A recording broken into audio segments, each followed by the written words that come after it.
Jazz Congress was held in New York this week. The conference brought together constituents from all corners of the jazz world.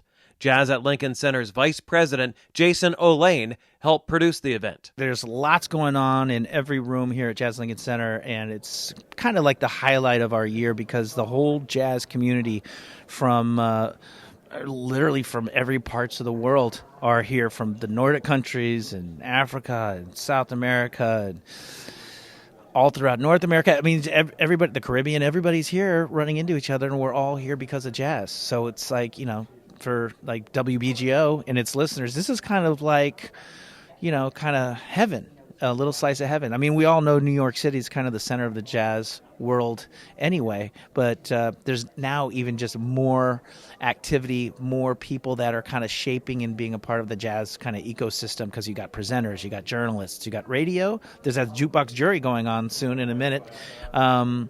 Dee Dee Bridgewater right now is in the room right next to us talking with Lakeisha Benjamin and Patrice Rushen about life on the road as women and how to navigate that and have your own labels and be recording artists and all these sorts of things. I mean, there's lots of practical knowledge and information being shared out here. So I couldn't be happier. If I'm a little bit tired, it's worth it. Education was a pervasive theme at this year's conference. Charlie Apicella, a musician with the Iron City Band and founder of Blues Alive, got a lot out of this year's conference. Blues Alive pushes into New York City and New Jersey schools to teach students social studies and the oral tradition through music. I really enjoy the most just being able to talk with everybody. The reason I decided to take the next step and have a booth this year, show our offerings for Blues Alive, is that I wanted to give people more of an opportunity to sit and talk with me, and attract them based on the broad education opportunities that we offer, not only as a musician, but I want to really start to branch out and be seen as an educator and someone who has more to offer the music community than just what I do on stage with Iron City. Georgina Javor is the Vice President of Concerts and Touring for Jazz at Lincoln Center and one of the Jazz Congress's organizers.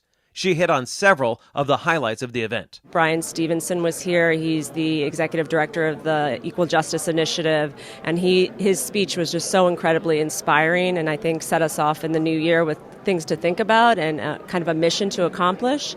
And then the Russell Malone tribute to his life was just so beautiful, just watching all these artists from all different walks of life and all different parts of the country come in to pay tribute to him and give of their time and their energy for it. It was really wonderful. Just watching his family react and get emotional about what was happening was great. And then John Clayton, obviously, in getting his award, and then at Dizzy's later, especially amidst everything that's happening in LA with the fires and what was happening around his own home, just to be able to emit that much joy and be part of the moment was really impressive and just powerful.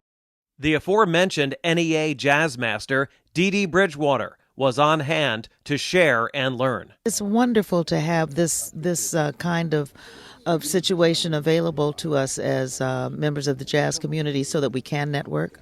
Because when you come to the Jazz Congress, you get everyone.